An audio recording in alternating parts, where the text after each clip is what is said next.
What is going on, world? What's up, YouTube? It's Zero here. Today I'm bringing you guys a brand new episode of The 8 Below Show. Welcome everyone to 8 Below. Thanks for being here, guys, to the best entertainment-related show here on YouTube. And I'm super excited about our episode here today. We have a lot of stuff to talk about, so let's get into it.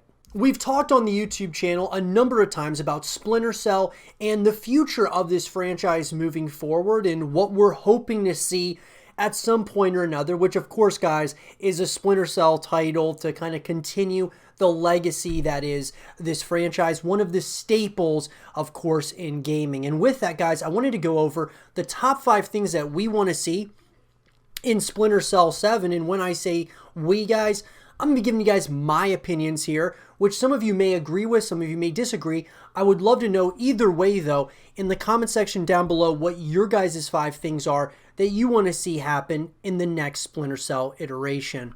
So let's get into it. So guys, when we talk about Splinter Cell, when we talk about this franchise, it has been rooted, of course, with Sam Fisher as the main character. And Splinter Cell 7, which is what we're calling it here on the YouTube channel, whether it's going to be called Splinter Cell 7 or something else, is most likely going to be called something else. But that being said, at number 1, I would really like Splinter Cell 7 to conclude Sam Fisher's story. Now, that does not mean, guys, by any stretch of the imagination that I want to see this be the conclusion of Splinter Cell as we know it, but I want it to be the end of one chapter and the beginning of a new chapter in the Splinter Cell universe. And I think that's important because if you go so long with one character, even though you become very attached to that one character, sometimes it's best to move on to a new character and kind of see where the story goes. Because I think it's really important that with each character that's in a franchise, it's important that we understand what happens to that character, what that story arc is, or where that character is headed and the conclusion of it. Think of Uncharted: A Thief's End.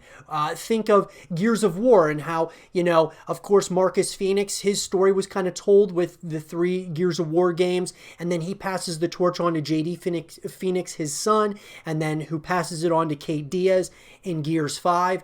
What I'm getting at here, guys, is that there's nothing wrong with passing the torch on to another character. Sometimes it works really well, like I thought it did with Gears of War.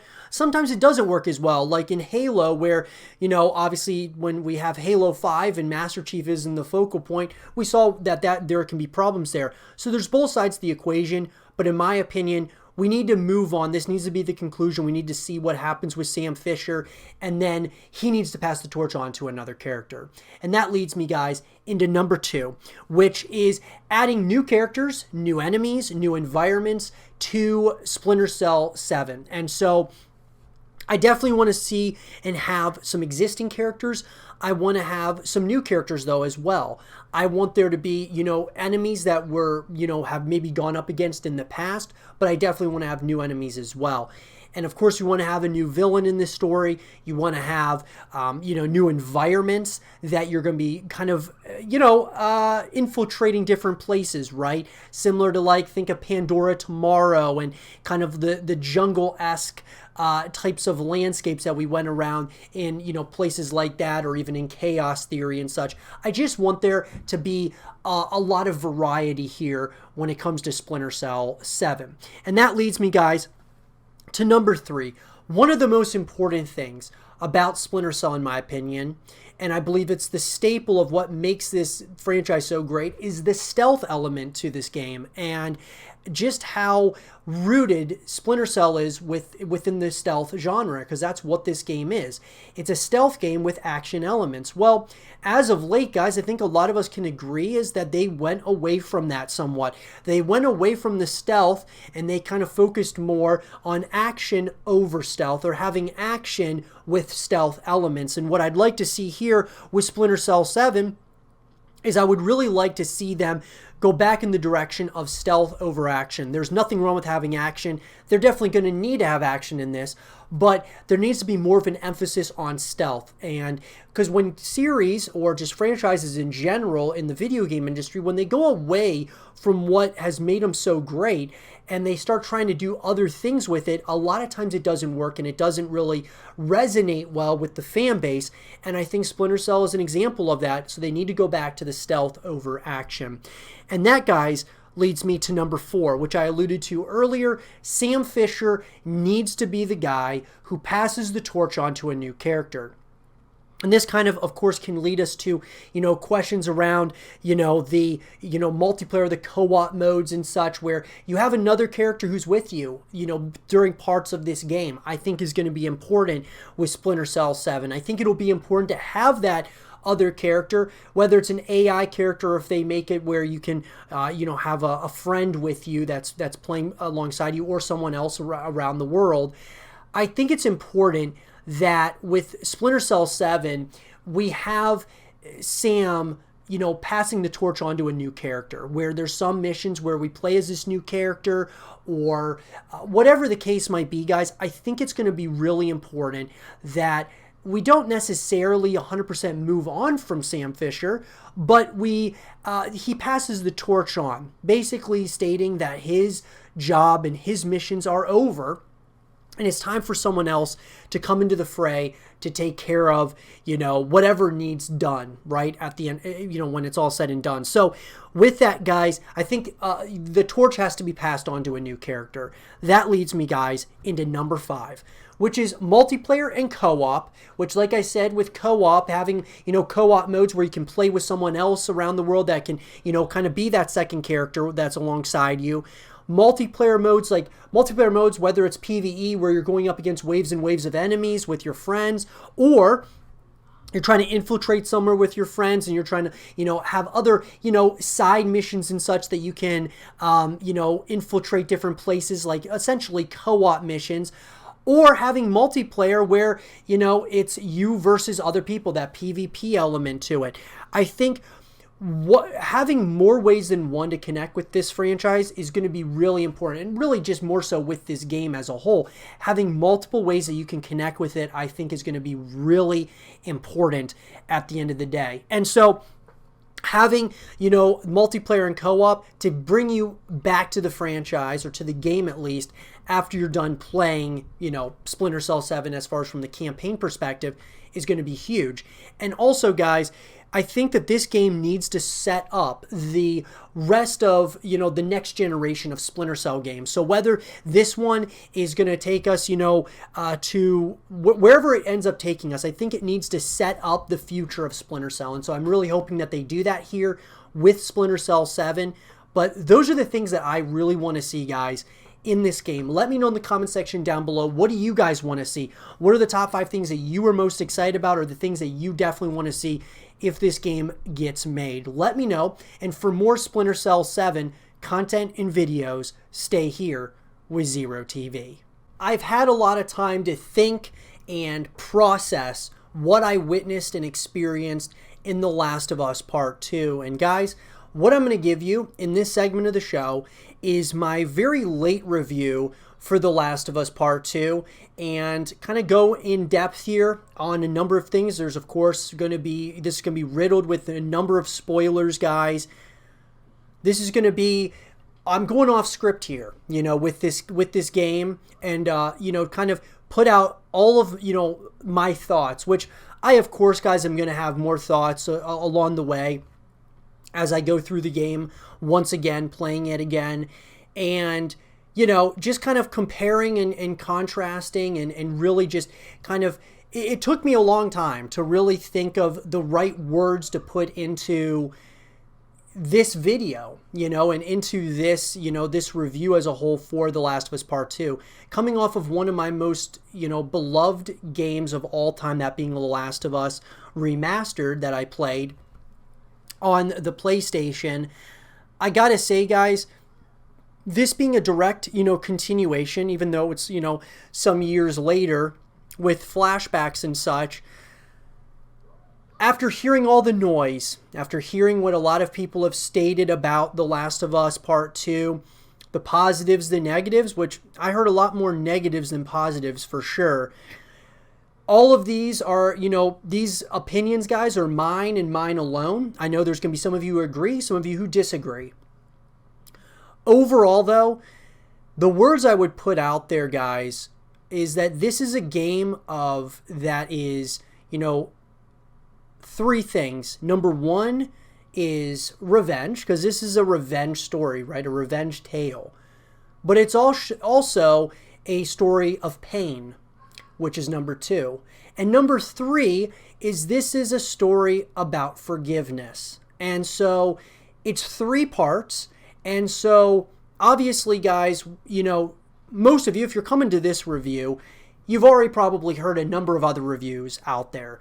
You've heard the buzz, you've heard the talk, all of those things. And I can honestly say that there are certainly elements that I can kind of relate to with some of these other reviews out there. I can also relate to others that are, whether it's positive or negative. I've been able to kind of see all sides of the story with this particular title. But all in all, guys, The Last of Us Part 2, to me, was it's a phenomenal experience to at least play through, in my opinion. Now, look, I want to talk about, obviously, the elephant in the room right off the bat, because obviously this is something that happens very early in the game, that being Joel dying at the hands of Abby. And was I expecting it? No, I wasn't. I was actually not. I didn't see any of the leaks, guys. There was a lot of people talking that there were leaks and things were leaked out. But after kind of staying away from the leaks, and then, of course, now that I finished the game and such, I actually went back to those leaks. And for some reason, I had one of the leaks that came out from one of the employees that leaked this, former employees of Naughty Dog, stated that Abby ends up killing Joel and then also kills Ellie. And if you guys have already played the game, that's absolutely false. Absolutely, Abby did kill Joel, but it did not happen the way that, I think some people, I'm sure a lot of people actually have looked at that leak and now are kind of doing a double take on it, like that was just not true whatsoever. Now, maybe they changed it, but there were people who were talking that, halfway through the game, Joel dies, and then Abby also kills Ellie, and then you play as Abby, and Abby ends up being, you're being forced into liking this character. And that's just not the case, and that's not what happened whatsoever. You play one half of the game as Ellie, the other half as Abby. And that is true. Those are facts. But Ellie does not die, and we'll kind of get to that here in a bit. But my thoughts on Joel dying.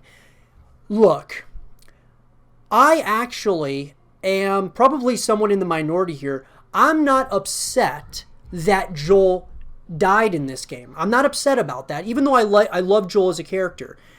What I am upset with, and my main gripe that I have with this game, is the way that he was treated throughout the game. I'm not talking from a standpoint of the way he died. I'm not talking about that. I'm talking when you get these flashbacks, when you see the game from the very beginning, and you see the way Joel is treated. He's tore up inside. He's treated terribly by everyone. And that bothered me. There's always something in these games, guys, that'll probably bother all of us or kind of rub us the wrong way. And it really rubbed me the wrong way, the way that Joel was treated in this game, the way that Ellie treated him throughout the course of the story. I did not like that at all. I didn't like that. It made me start resenting Ellie in a major way. And I didn't like that they were doing that to her.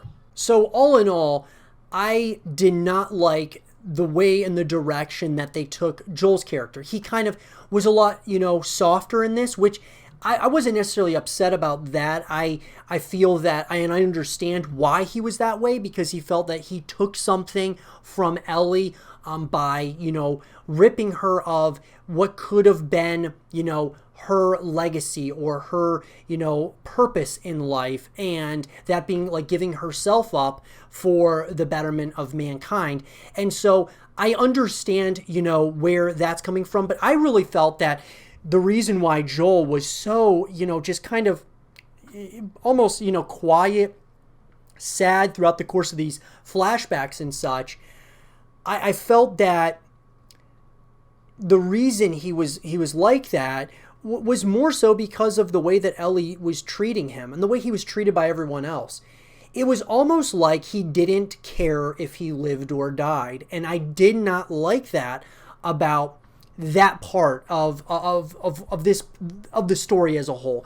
And I understand people not liking the marketing of The Last of Us Part 2, making it seem like Joel and Ellie were going to, go on this adventure again, on this journey again. And not necessarily an adventure, but, a journey again. And I get it. The idea of this, in a lot of ways, this father-daughter kind of game, and you see that kind of continue to be solidified throughout the course of The Last of Us Part 2. We didn't get that.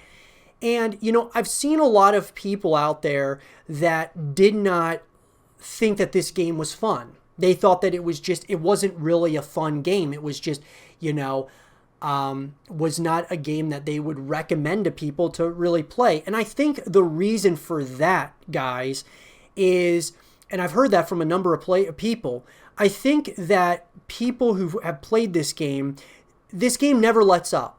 It's continuous, intensity overall. It doesn't let you breathe much.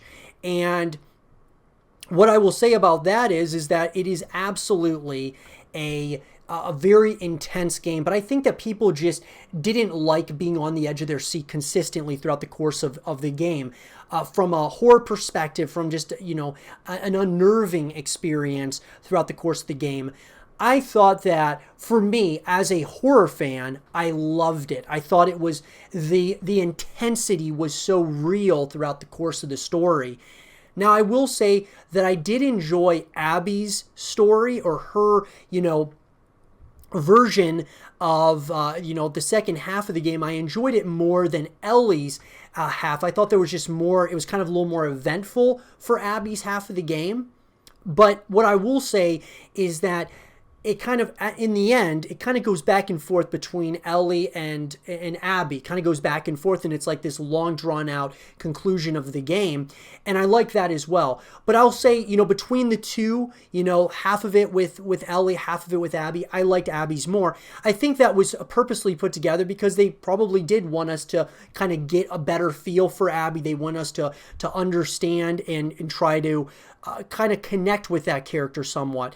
And look, the way I see it, guys, is the story does make sense. Whether we really like it or not, the story at points, it makes sense to me that, why Joel was murdered by Abby and this crew. And, it kind of makes sense to me. And even though it's hard to see some of our favorite characters, pass on, even if it's in gruesome ways like The Last of Us, I think that, there, to me at least, from a story perspective, even though there were some potholes or, some story holes throughout the course of it, overall, I thought that it did kind of make sense, from beginning to end, and it was just a very gripping experience of pain, of revenge, and of forgiveness, which we'll get to here in a sec. So overall, guys, I really liked a lot of the additions of this story. I liked the characters overall outside of Joel. I didn't like the way Ellie treated Joel, but I liked Ellie and Dina together. Abby's character, you kind of do start to connect with her somewhat. You start seeing that her past has been riddled with pain as well. And you understand after seeing that Joel, took her father's life, and you see this revenge story play out. it made sense to me in the end that Ellie let Abby go. When she had all the power to take her life, it was this idea that, look, we've both have lost something here, or many things along the journey, but let's change that right here and now. And so I totally got the end. I was all on board with what they did. It would have been interesting if they would have given us the decision to take Abby's life or to save her. That would have opened up all kinds of other elements, but that, that's a conversation for another day. What I'll say, guys, is this is one of the most intense games I've ever played. I actually would probably put it up there, top 3 all-time most intense games I've ever played. There was unnerving, intensity that you would just feel throughout the course of different points of this game. And unlike any game I've ever played before, it was just, Naughty Dog has done such a good job of really building that intensity, making these unnerving situations, places, you don't want to go down this hallway, or you saw something, you don't want to go in that room, but it makes you go in that room. Things like that really brought so much tension to the experience. And I can see why some people didn't like it, because it was just so intense at the end of the day. So overall, guys, my experiences with The Last of Us Part 2 are, twofold here. I thought the first half of the game, I got that they were trying to kind of build that setting and such, and, with Ellie, kind of go on this next journey. What I will say is the things that I didn't like about The Last of Us Part 2 that I, didn't like as much as that of The Last of Us Part 1, I thought that The Last of Us Part 1, I really liked the variety of the different places that we were seeing, whereas this was all Seattle in Last of Us Part 2. Part 1, I've never had an experience like going through Pittsburgh, a place where that's, close to home for me. And, that was such a really, that was such a huge moment for me, just going through there in The Last of Us Part 1, but also going through all these other different cities and such, traveling across the United States with, Joel and Ellie. It was unlike anything. And this was more of that, vengeance, that revenge story that has a lot of twists and turns as you go. And so it's a different style, right? As far as the visuals go, I thought the visuals were great. I thought that this game would have been perfect for having multiple different locations and such. But I understand the direction that they went here. This is a different take on this. This is a darker story than even that of the first one. I would have also liked to see more of like the origins, or, start trying to find out the origins of what started this entire infection in the first place. I would have liked to start kind of going in that direction, but they didn't do that. Maybe they'll do that with The Last of Us Part 3. It's hard to say. But all in all, guys, I really liked this game. I thought that overall, sure, there were things I didn't like, that being like Joel. The way that he was treated, it's terrible that the way that he was treated by others in this game. And I'm not talking about his death here. I thought there was a good chance that he was going to die, actually. I kind of felt in The Last of Us Part 1, it was almost like Joel was passing the torch onto Ellie. And so with the second one, when we started seeing the marketing and such for it, I kind of felt, Joel is going to be in this game, but we might be moving on from him, and Ellie will be like the focal point essentially for it. And, lo and behold, that's pretty much what happened. Now, the way he died and such, that's another conversation for another day. But I understood, the direction that they were going in, and from a story perspective. I've heard multiple people actually within the movie industry who didn't play the game but watched all the cutscenes, and there was a number of people within the movie industry that have stated that if this was going to be if this could get nominated for an Academy Award, which is the Oscars, guys, the biggest award that you can get in filmmaking, this would win everything. You would just give it all to The Last of Us Part 2, because from a story perspective and just from a perspective of pain and vengeance and forgiveness and such, it is something unlike anything we've really ever seen before. And I think there's, there's this uncomfortable feeling, talking about The Last of Us Part 2. And that's why a lot of people just don't really, they feel a certain way about it. And it's so split between. I think a lot of the issues have come, though, from Joel in the way, the mistreatment of Joel. And I agree. I don't like the way he was treated in the game. Him dying, though, even though I wish we still could have had Joel throughout the course of the rest of the game, I understood it. I understood that this is The Last of Us, guys. That's what this game is called. It is, this is going to be a circle of people that probably gets smaller and smaller with time.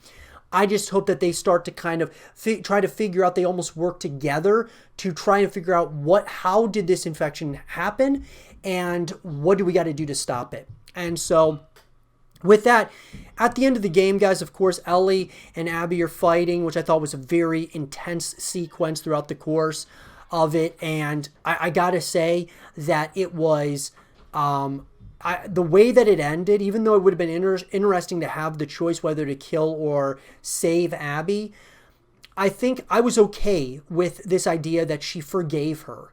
And I know she didn't say it, but that was the feeling I got was, look, it's over. You go and do, live your life. I'll do, and do my life.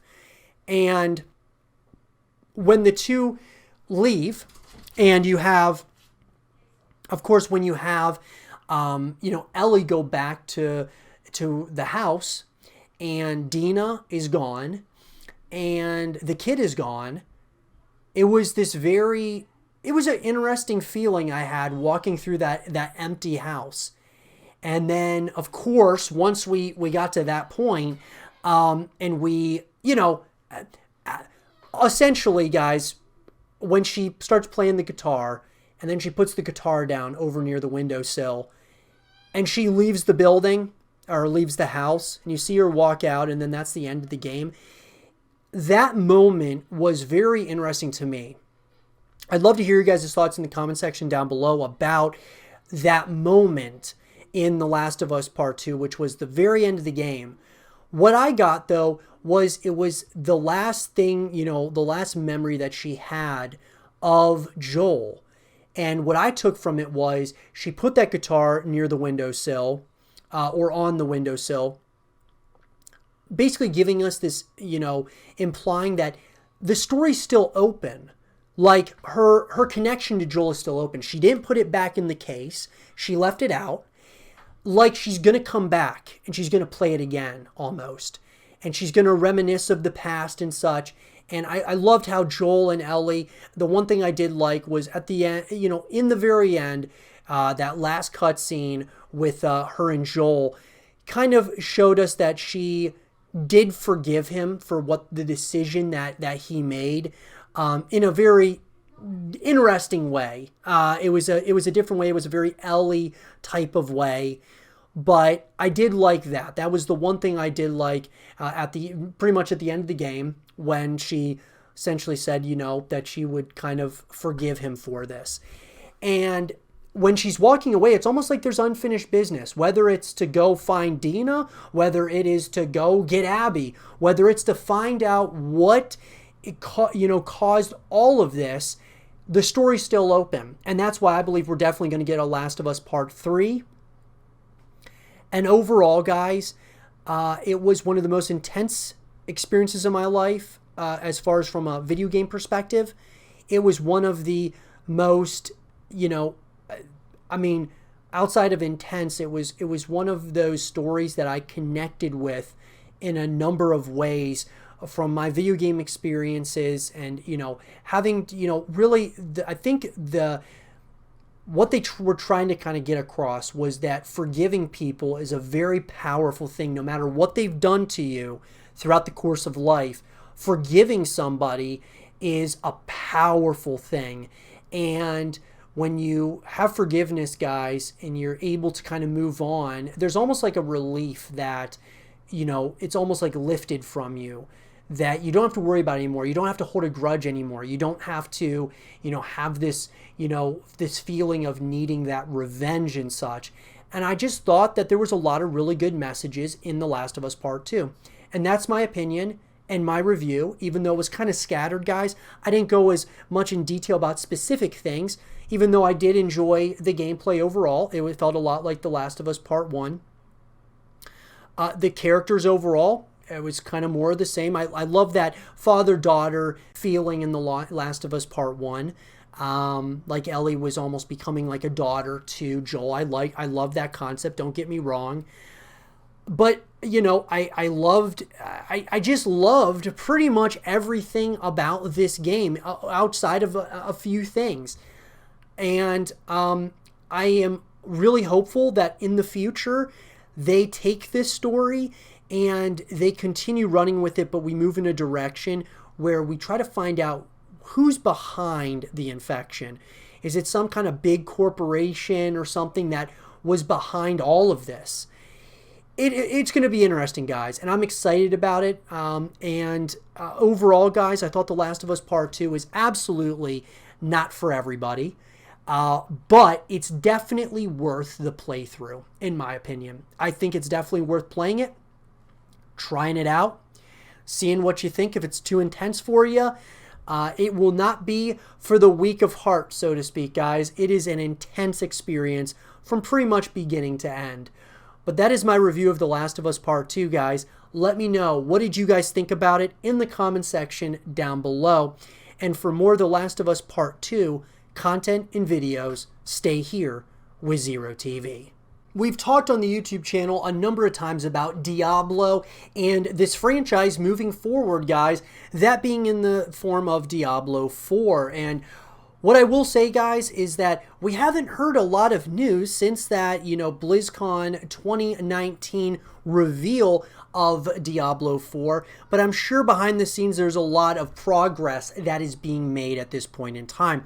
And so with that, guys, I want to talk about the top 5 things that we want in Diablo 4. And when I say we, I'm going to be giving you guys my thoughts and opinions here, which some of you guys may agree, some of you may disagree, but let me know either way in the comment section down below what things you guys want to see in Diablo 4. So let's get into it.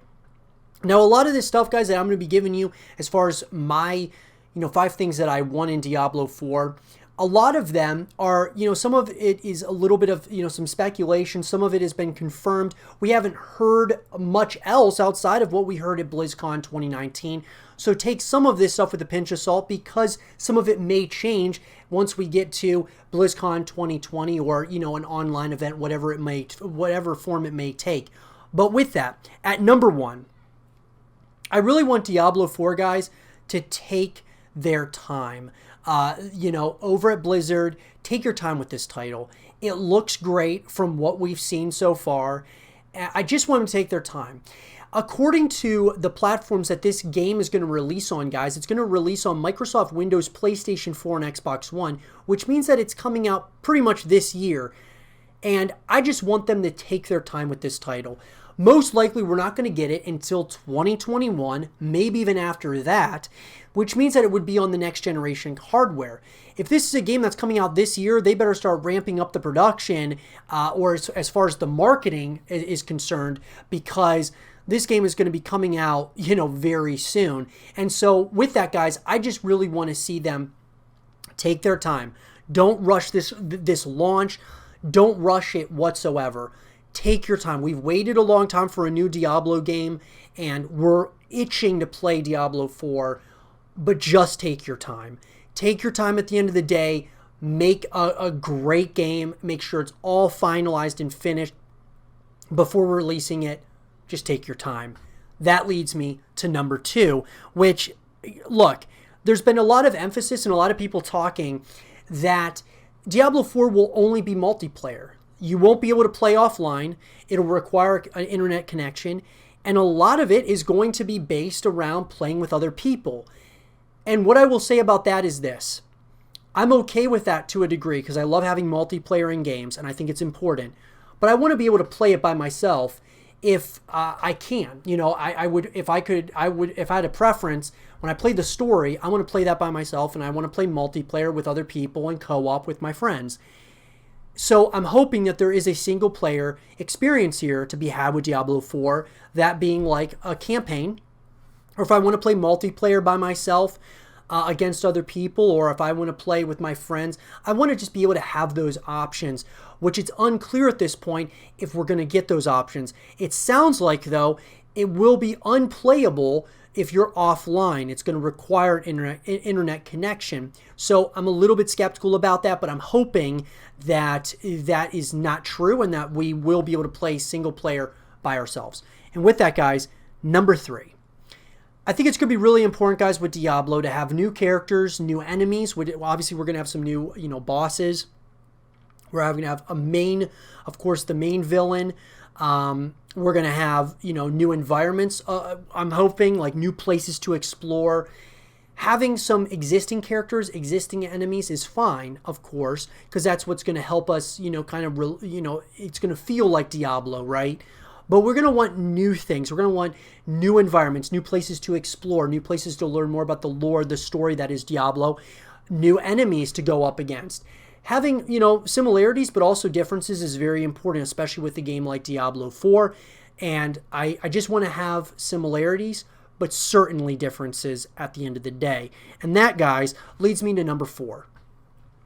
I want to have, whether we're talking from a multiplayer perspective, single player perspective, or a co-op perspective, I want to see us be able to earn things over paying for things.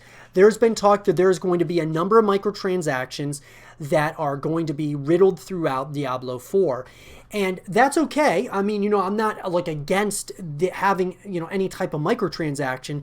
However, I want there to be more earnable items, things that you can earn within the game that are, very valuable items that you earn in the game and that you can show off, through in-game lobbies and such. You can show off to your friends that you've earned these things, and over that of paying for them in the form of microtransactions. So I think that's really important, guys, moving into Diablo 4, having earnable items. I think it's incredibly important, guys, and I definitely want to see that. That leads me to number 5, which is free-to-play elements, guys. I talk about this a lot, but I really want to see there be some free-to-play elements to Diablo 4, whereas it's either multiplayer, or if it's co-op, or the single-player story. Somewhere along the lines, we see so many AAA titles now that have free-to-play elements. We look at Call of Duty, they have Call of Duty Warzone. You look at Valorant, you look at Fortnite, you look at all these games that have, segments that are free to play or are fully free to play. In Diablo 4, I think would really help build the fan base. It would bring people in to at least try the game out from a multiplayer perspective, and then that would even continue to grow the fan base over time. So from a marketing perspective, I think it would be smart to make there be some free-to-play elements. But with that, guys, those are the top 5 things that I want to see in Diablo 4. Let me know in the comment section down below what you guys want to see in Diablo 4. And for more Diablo 4 content and videos, stay here with Zero TV.